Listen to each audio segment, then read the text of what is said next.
what controls the curve of the golf ball? Good question.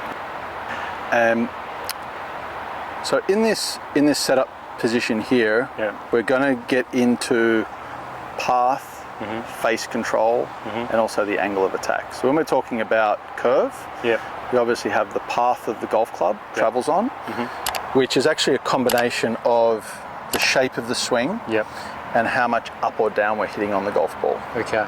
Essentially, in TrackMan terms, the direction of the swing, which would be the direction that the club swung in as it's striking the golf ball.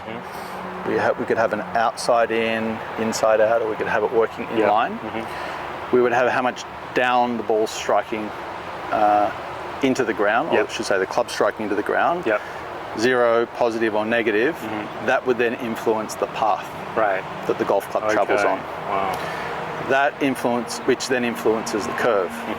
The start line is the face. So where the face is pointing is primarily going to be where the ball starts.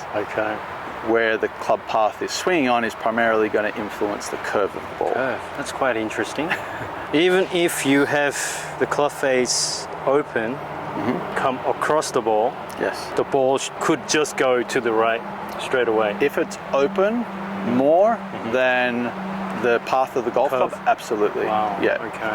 So essentially to hit, let's say to hit a say functional cut shot, a cut shot that's going left to right, I would have to be swinging, I'll just do it with the shaft here. I would have to have the path moving, let's say negative, we'll call it about -4. And the face would be 2 degrees open to that path.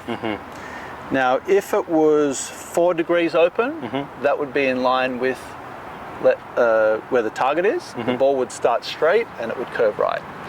So in order to hit, like say, a functional curving shot, we would need the face 2 degrees, or let's say half amount open to wherever the path is going.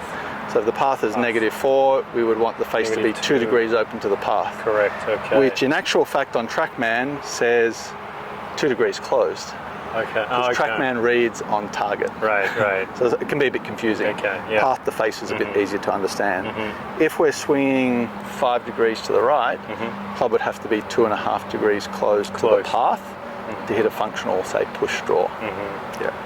And what we're looking at here is how do we sort of adjust, all things being equal, the direction of the swing, let's say the path that the club's traveling in, and the face to make the ball curve small amounts. Not too much because we haven't got much space.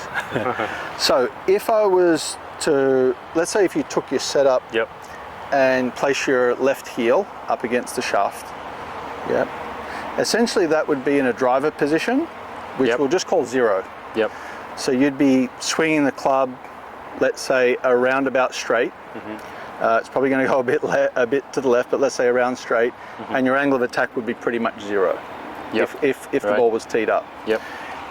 If I move the ball back, so we'll call this 0, if I move the ball back 1, 2, 3, 4, and I take these away, and you set up to that ball, straight away what that's doing, it's projecting the swing in this direction here. And I'll just place these in so we can see it's now projected in this direction here. It's already inside. It's already inside. Now, if you swung in that direction, struck it solid with a square face, the ball should start, we'll just call it about 4 or 5 degrees to the right of this target line here. So we'd have to close the face at setup a few degrees, just a small amount, have the handle forward, and now if you swing along, if you don't hit that, if you swing along this shaft and out towards that one, we should be able to hit a little push draw. I think you can hit one about 60, 80 meters, up to you. So I've probably got the ball again about 4 back on the arc. 4 back, yes.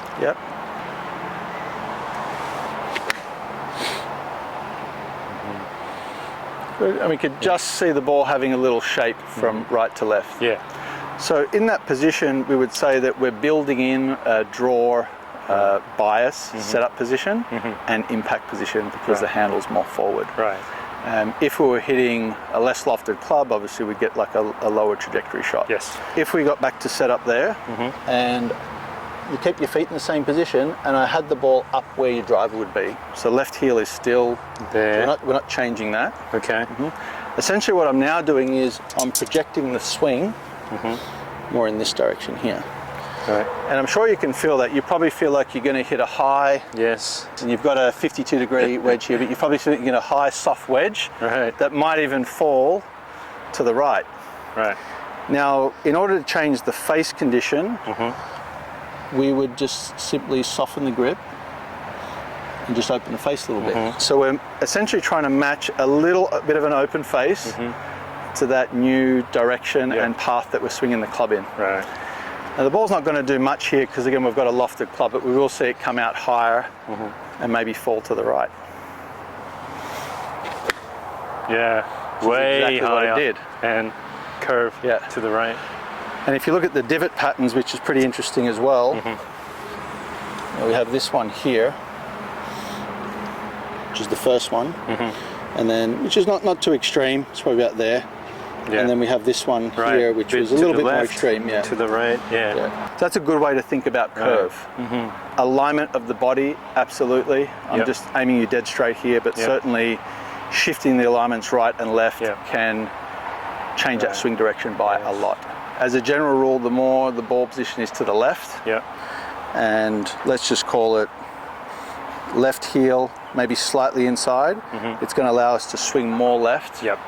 Make the ball move left to right, or certainly make the swing move to the left. The more that we move the ball back, middle to right side, you're going to shift everything to the right. In that sense. The easiest way to shift the slice pattern would be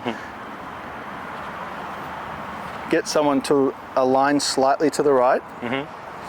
Let's say that this is about where 0 is. So I'm going to move the ball back a long way on the arc. Maybe align slightly to the right. I'm going to close the face to where the swing direction's projected, like this, and just get them to swing along the feet line.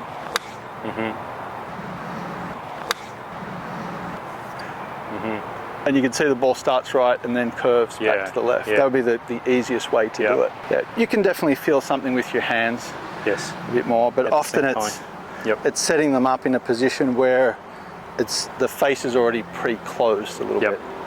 And that also helps to create a reasonable impact alignment. Okay, got it. Because my students, 80 to 90%, they all slice the ball. So they will do anything to fix that. So got you.